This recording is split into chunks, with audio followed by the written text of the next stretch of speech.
Alors bonjour, aujourd'hui nous allons construire un porte-crayon en 3D. Nous allons l'imprimer avec l'imprimante Creator Pro, de Flash Creator Pro, Flash Forge. Et puis pour commencer, nous allons le dessiner en utilisant Autodesk Fusion 360. Alors Autodesk Fusion 360, vous devez créer un compte avec Autodesk. C'est gratuit pour les étudiants et les élèves des écoles secondaires. Alors voici, si vous avez déjà fait votre login, vous devriez avoir votre nom en haut et vous avez déjà fait une ouverture de session dans Fusion 360. On va commencer par l'enregistrer. Alors on peut créer un nouveau projet. Donc si vous allez créer un nouveau projet, vous pouvez l'appeler porte-crayon. Je vais mettre 2019 puisqu'on est en 2019, donc porte-crayon 2019. Puis dans ça ici, alors j'ai créé un répertoire porte-crayon 2019 et je vais appeler mon porte-crayon en donnant mon initial, commençant porte-crayon. Puis donc c'est le premier, alors porte-crayon 1. Nous sommes dans porte-crayon, le répertoire porte-crayon 2019 et on l'appelle avec notre initiale porte-crayon 1. Et l'interface s'organise.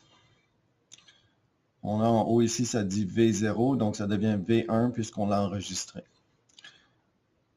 Ici, on va aller voir les origines. Si on allume l'ampoule, on va voir les différents axes et les différents plans disponibles.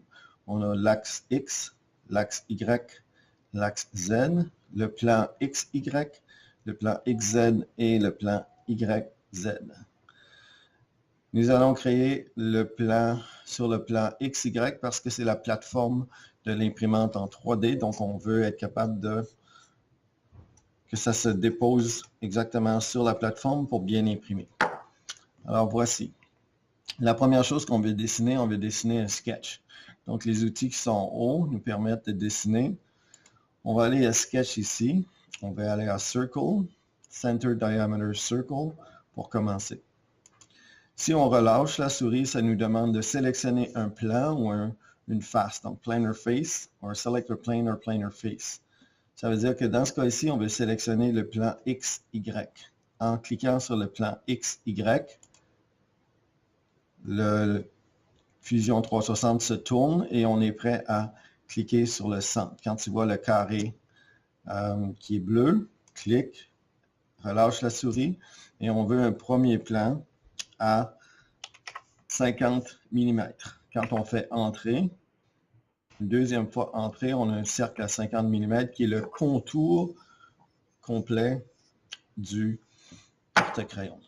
Ensuite, on veut faire un autre à 47,5, un à 45 et un à 42,5. Donc, on a 4 différents cercles à construire. Donc, on retourne sur Sketch, Circle, Center Diameter Circle, clique au centre, relâche la souris, 47,5 sur le clavier numérique, entrée et entrée. On en fait un troisième cercle, cercle, Center Diameter Circle. On va parfaitement au centre. Et cette fois-ci, on a besoin de 45, entrée, entrée. Et on en fait un quatrième, Circle, Center Diameter Circle, encore au centre. Cette fois-ci, 42,5.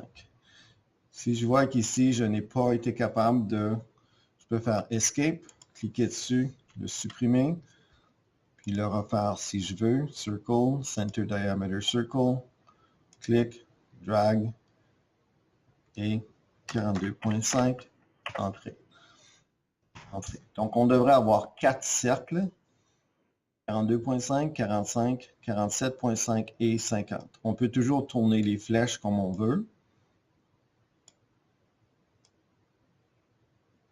Pour avoir 42,5, 45, 47,5 et 50. Donc ça, c'est vraiment la première étape, disons, c'est de construire le premier sketch. Et quand on a fini de faire les 4 cercles, on peut aller à Stop Sketch, Et cette fois-ci, on peut aller ici, ouvrir Sketch, et ça, c'est notre sketch. Si on clique, double-clic, puis on peut l'appeler Sketch. Donc, Sketch, le sketch de la base. Alors, j'ai renommé Sketch de la base. Donc, Stop Sketch. Alors, voici. Je peux enregistrer. Quand j'enregistre, il faut que j'écrive exactement le même nom que j'ai écrit la première fois en regardant en haut ici. Alors, je réécris le même nom. Mes initiales, porte-crayon 1. Je fais OK. Alors, voici la première étape pour construire le porte-crayon en 3D.